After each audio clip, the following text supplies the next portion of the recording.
Yeah, that noise is coming from my 2014 Ford Escape.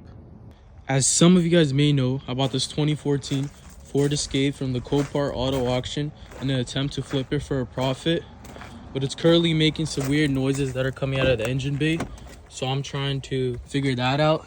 I did just spend 2 hours changing this brake booster, but that didn't really help anything.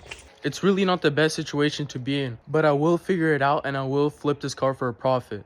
I'm also going to be making long form YouTube videos on this car and this 2013 Ford Focus.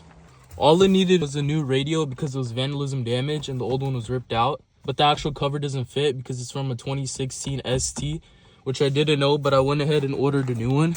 But other than that, all it will need is a clean and it's ready to be listed. So if you guys want to watch me flip these cars for a profit, make sure to follow.